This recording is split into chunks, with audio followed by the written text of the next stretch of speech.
Hello and welcome to The Top Story, a podcast with the headlines of the day from our correspondents around the world. I'm Tianlu. Coming up in this edition, the United Nations says more children than expected have been vaccinated at the start of a polio vaccination campaign in Gaza.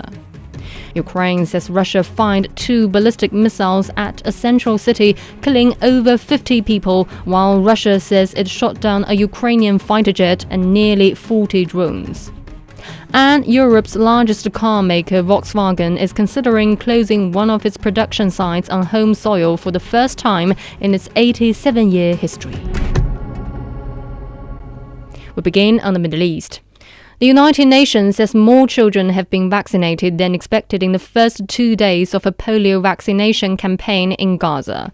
The campaign comes after the first confirmed polio case in Gaza in 25 years. It aims to fully vaccinate more than 640,000 children in the region. Jody Jacobs has more. It's just been 3 days since the mad rush began to vaccinate thousands of children against polio in Gaza. The campaign, spearheaded by the World Health Organization and UNICEF, began its work in the central part of the enclave on Sunday. They've managed to vaccinate over 160,000 children already, above the 156,000 target they had set. We think that we will need another day tomorrow to actually wrap up the central zone completely, and then we will shift to the south, the southern zone, on Thursday, and a similar approach. 3 intense days, and most likely the southern zone is a bigger area, most likely with another day. After that, we shift to the northern zones. To be effective, the World Health Organization says at least 90% of children under 10 must be immunized in a short time frame. This despite the difficult and often dangerous conditions. It says the campaign was continuing during the 8-hour daily pauses in fighting agreed by Israel's military and Hamas. The world body is concerned about reaching the north of Gaza, which it says might be a major challenge for the teams, as Israeli checkpoints often hold up convoys for hours. Once these children have been vaccinated, they will go back to areas that in the coming week we imagine will be bombed again. There is nothing in that should be accepted as normal. And I think that everyone now accepts that the talks on ceasefires are just talks. For us to continually think that there's hope there after 10 months, we might be being a little bit naive. So something has to give, and that again has to fall on those leaders needing to represent their people. The UN says this is a major endeavor, with its biggest challenge being the destruction of many healthcare facilities and road infrastructure. There's also a lack of fuel, which the UN says further impacts its work to keep the millions of vaccines cold. In 4 weeks' time, the vaccination drive will kickstart again, as the children will need a second dose of the vaccine.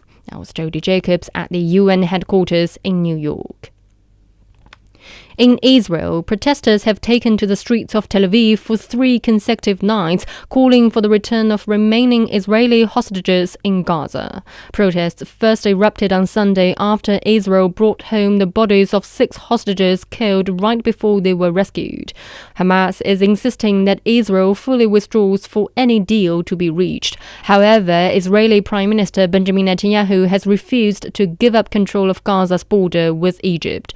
Clashes also erupted on Tuesday between Palestinian protesters and Israeli soldiers in the West Bank city of Jenin as Israel continued its 6-day raid on the Jenin refugee camp.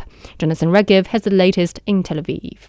The protests have been ongoing. Sunday night saw the biggest protest, a rather violent protest, clashes with police, road closures. There were protests also smaller on scale on Monday night, and protests are also planned. Lots of pressure on the government of Benjamin Netanyahu from inside Israel, from outside Israel. The hostage deal, how much effect does that have on the government? I have to say, not much. The coalition is very solid with 64 members, and nothing seems to be moving them from their positions. If anything, Benjamin Netanyahu's stance has only been strengthening his position within the cabinet following his statement, a rather long statement explaining why he insists on remaining in the Philadelphia corridor regardless of what it may mean. He got congratulatory messages from the 2 ministers who lead the far-right parties, Itamar Ben-Gvir and Bezalel Smotrich. Another day of fighting on the Israel-Lebanon border. Israel attacks in Lebanon using drones, using Air Force jets, and Lebanese organization Hezbollah strikes back with sending UAVs to Israeli territory,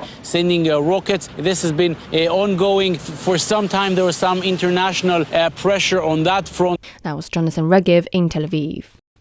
In Europe, Ukraine says at least 51 people have been killed and more than 270 others injured in the central town of Poltava. President Volodymyr Zelensky says Russia blasted a military academy and nearby hospital with 2 ballistic missiles on Tuesday. Zelensky also says some people remain under the rubble of the destroyed building. Maguma Lim has more from Kyiv.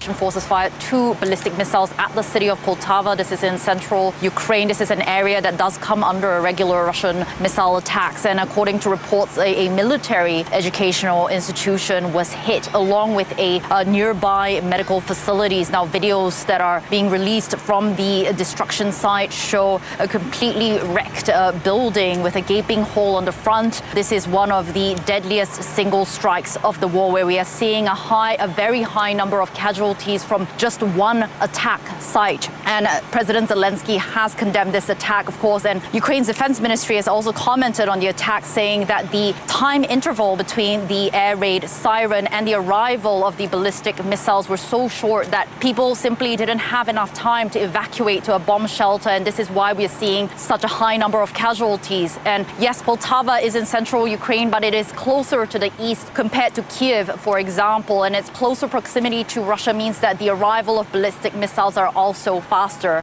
That was Maguma Lim in Kyiv. Meanwhile, the Russian military says it shot down a Ukrainian fighter jet and 37 unmanned aerial vehicles in the past day. Dasha Chernysova reports from Moscow.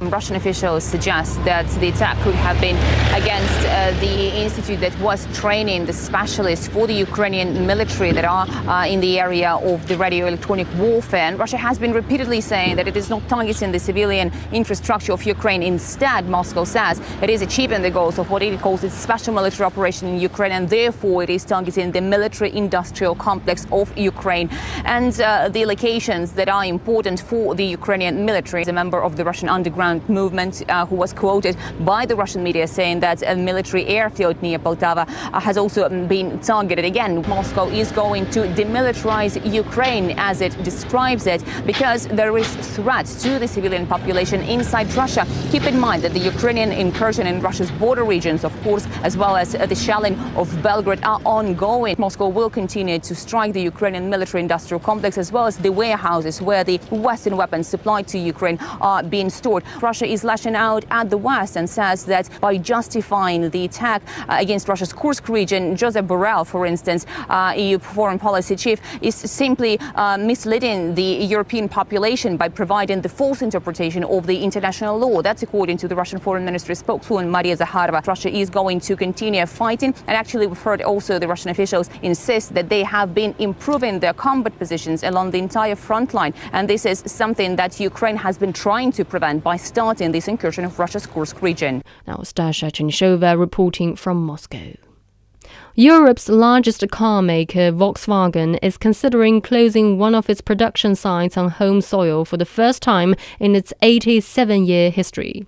Company CEO Oliver Blume is set to participate in a Works Council meeting to discuss the matter. Peter Oliver has more. Well, this is huge. It's the first time that Volkswagen, one of the, if not the bluest of blue chip German corporations not so long ago, has been talking about closing down manufacturing on home soil. Well, the blueness of that blue chip has tarnished in the last few years. Dieselgate really taking a third off the stock market price of Volkswagen over the last 5 years. It's also been badly hit, particularly in its Chinese market, by the development of the Chinese auto industry. You've got, particularly looking at companies like BYD, who would have put out a car that Volkswagen would have gone against on the Chinese market. Well, with BYD, you're essentially getting a better car with more things for less money, and that has hit VW hard. What we're going to see on Wednesday is essentially a immovable object colliding with an unstoppable force. That unstoppable force being Oliver Blume, the CEO of Volkswagen Group. He's expected to go in there and say that essentially the factory in Wolfsburg is inefficient, is obsolete, is some of the words we've heard coming out that he may well use, and it can't compete if it keeps it open. Now, he's going to look and have to try and cancel terminate an employee protection agreement that has been in place with those workers since 1994. That is where he's going to come up against the immovable object, which could well be in the form of the IG Metall Union. And what they're saying is this would be irresponsible and would put the entire foundation of VW at risk if they were to try and close down this factory. That was Peter Oliver reporting. Turning to North America, hundreds of homes in Southern California are without electricity after a utility company shut down power lines following warnings about landslides. The community of Rancho Palos Verdes is home to multi-million-dollar houses overlooking the Pacific Ocean. Many owners are refusing to leave the area. It is Tencent reports from Los Angeles. Residents of this coastal community knew about the long-term impact of coastal erosion and landslides before buying their properties, but the problem has worsened to the point where the movement of the land and the destruction can be seen from one day to the next. Well, it's nerve-wracking because you deal with it on a daily basis, and you come in here and check every day or every hour sometimes. So it's nothing that you want to deal with every day. The struggle for the residents of Rancho Palos Verdes just got worse as utility company Southern California Edison shut off power to more than 100 homes days after a downed power line sparked a fire in the neighborhood last week. Heavy rain over the last 2 years has shifted land and led to damage to electrical equipment. We have these atmospheric rivers coming off the oceans, drops the rain here on these hills, and then the hills start eroding as well. So, we were just down there looking at some runoff coming off of these hills here, and you can see the sediment and the dirt that's being washed off the hills. So not only do we have this erosion right here from the waves, but we also have erosion up inland caused by the rainfall. While authorities encourage residents to leave, evacuations are currently not mandatory. Meanwhile, another heat wave is expected to bring record high temperatures to nearly 26 million people in the U.S. Southwest. Dubbed as the hottest place on Earth, California's Death Valley has already broken new records this year. It is Tencent in Los Angeles. Finally, in Asia, a province in eastern China has introduced a cooperation plan with Africa in trade, culture, and pharmaceuticals.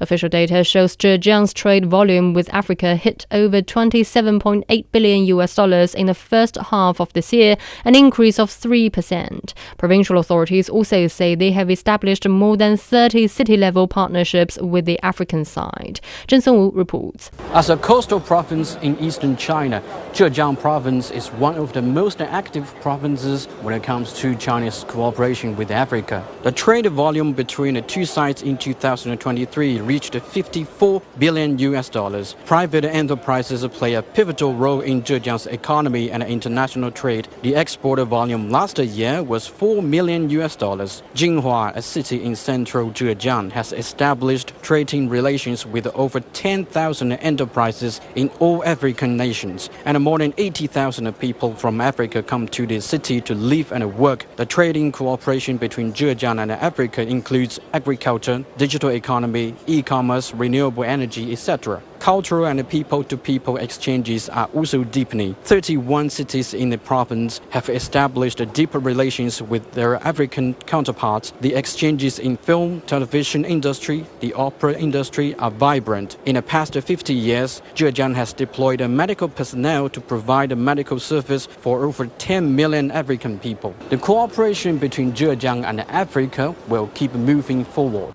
That was Zheng Songwu reporting.